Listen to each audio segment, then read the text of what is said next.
Hello and welcome to Creative Design and Supply. Today I want to showcase one of our glitters, and this is exclusive to Creative Design and Supply.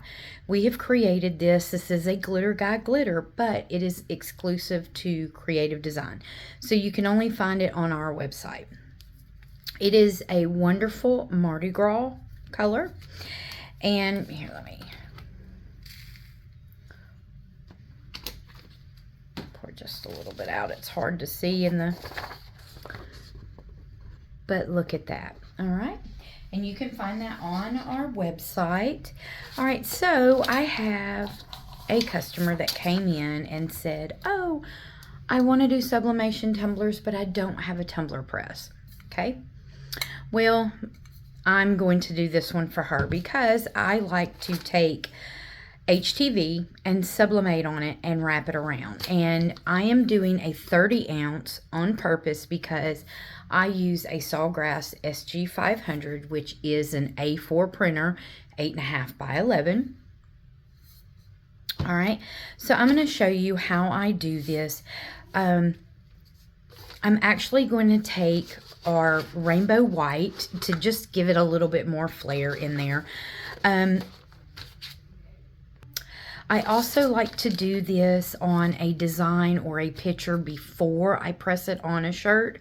So I will sublimate on the glitter before I press it, and that is by using parchment paper up underneath it. You can find that video linked in our sublimation tutorials. All right, so I'm going to take this and I'm just going to cut. Nothing perfect here.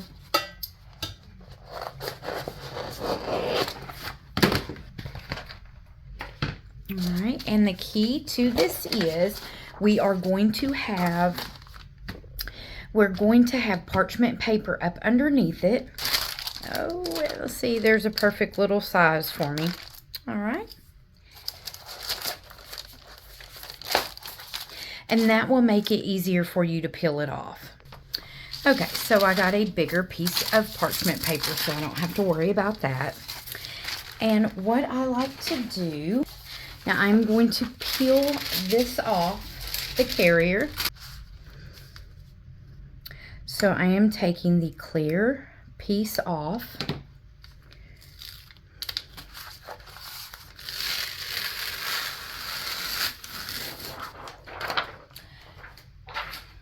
This one I'm not worried about cutting and getting correct because this is going to be bigger, and I'm going to show you how I'm going to use Throw Me Something Mister on the ends of it to make a 30 ounce.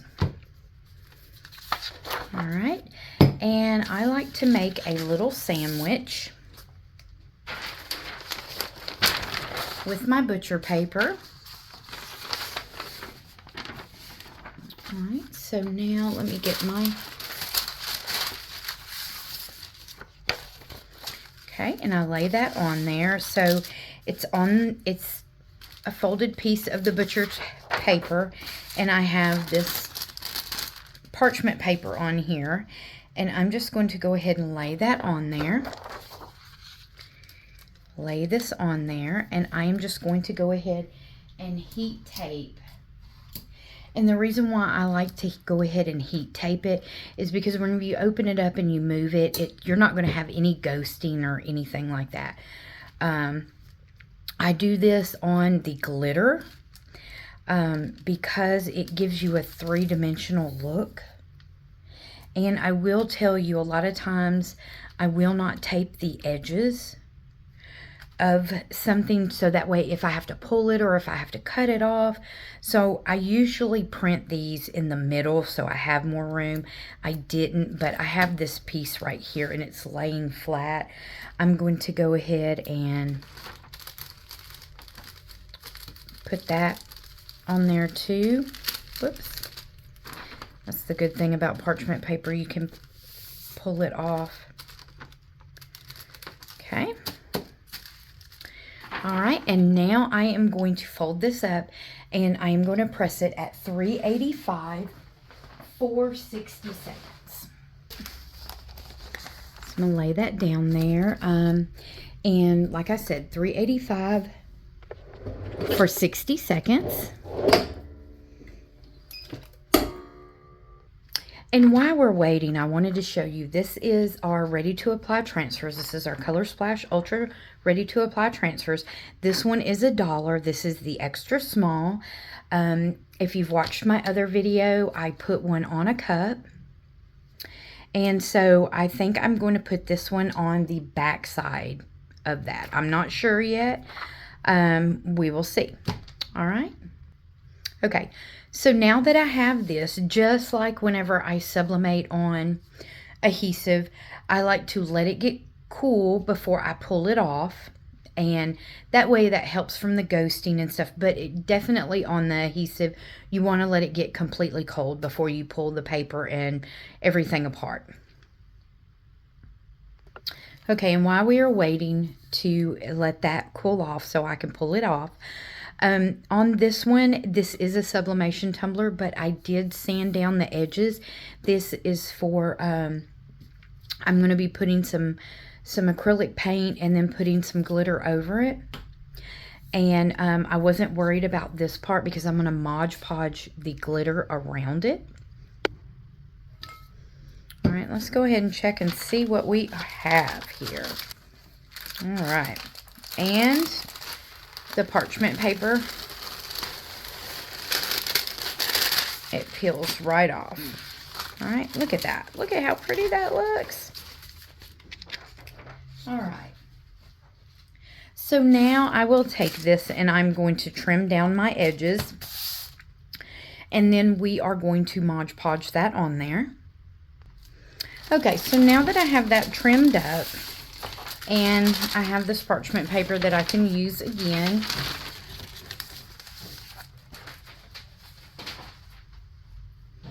All right. So now I am going to take this and I'm going to put some Mod Podge on it.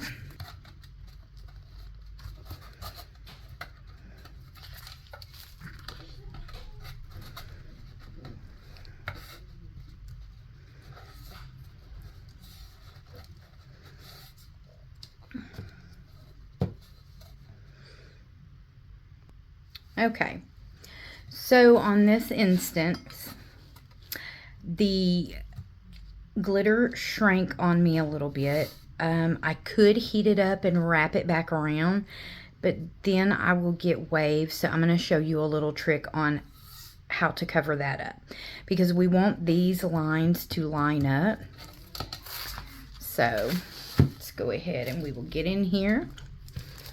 And this is plain old Mod Podge.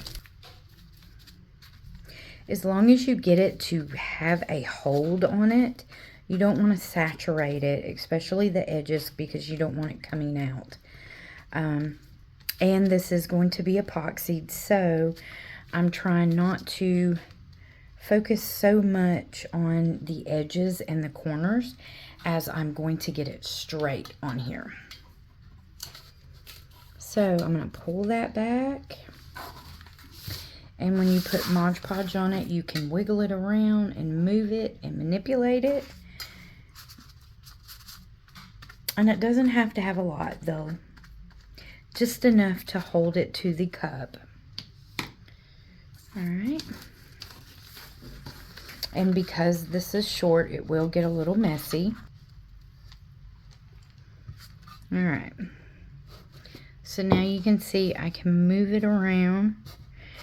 And I may even be able to stretch it just a little bit. Now I am going to go and I'm just going to put a little bit of a lip because I don't want any white. Not much, but just enough to where... Okay, and a little trick too, you want to make a dog tail. Or a dog ear, sorry. Dog ear. But that is going to be on the end one. And it's okay if you go around it. It's just... Okay, now I have a good... So there is my dog ear. Okay, and then I'm going to do the other side.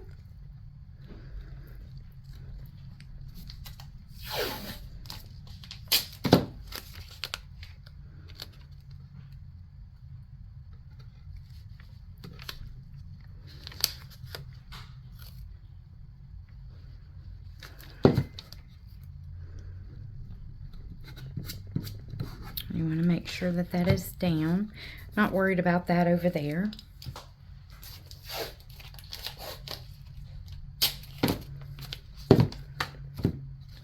And for this one, because we are putting a mixed chunky mix on there, okay, I'll bring that one down just a little bit. I want to be able to see glitter.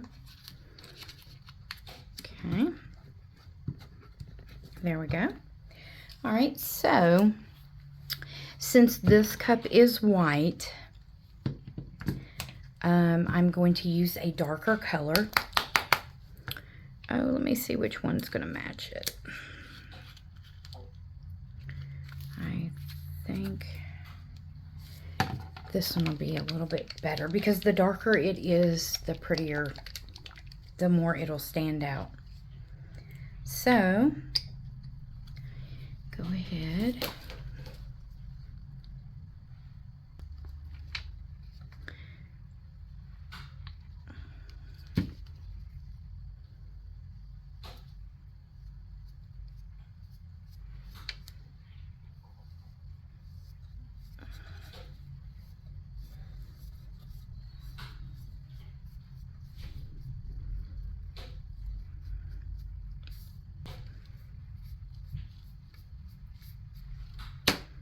Okay.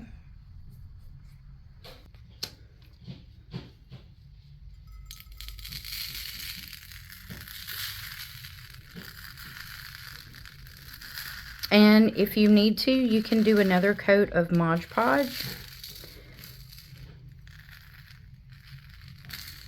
Okay.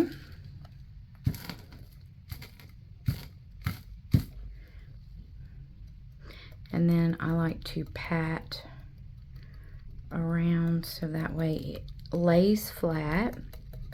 You can do that with parchment paper also.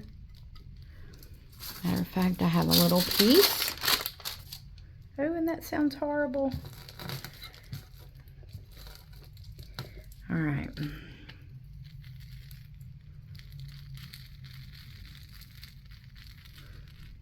And this one, some people like to keep their edges or tape their edges, however they would like. Okay, so now that I have a beautiful mess here, I like to take the tape off as soon as I'm finished because you don't want any of that to, and then if you do another coat, you will reapply that. And let's see.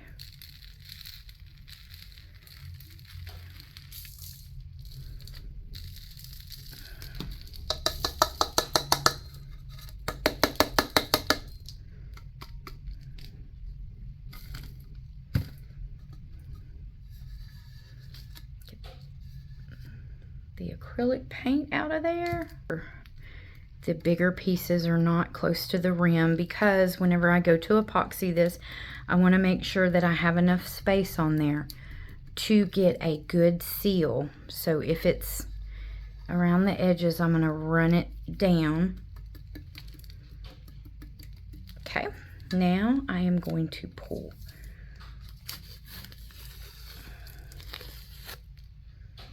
my dog ear and my other dog ear. All right, and then I let that one sit overnight, and if I like the way that it looks, I will leave it, but I will spray it with a clear so I don't lose. This is going to be a little bit of an add-on because I did not realize that my video cut off during it. So what I will do is I will spray a little bit of a clear coat around this. If I may Mod Podge it one more time and put some more glitter on it, and then I will spray 2 or 3 coats of clear coat, and I will epoxy it, and then you will see on the next video we're probably going to put this on the back, and this is a ready to apply Color Splash Ultra Transfer. All right, and this is the extra small size that are $1. If you have any questions on this video, please comment below and I'll be glad to answer them for you, and I will link all the products in the description. Thanks. Have a great day.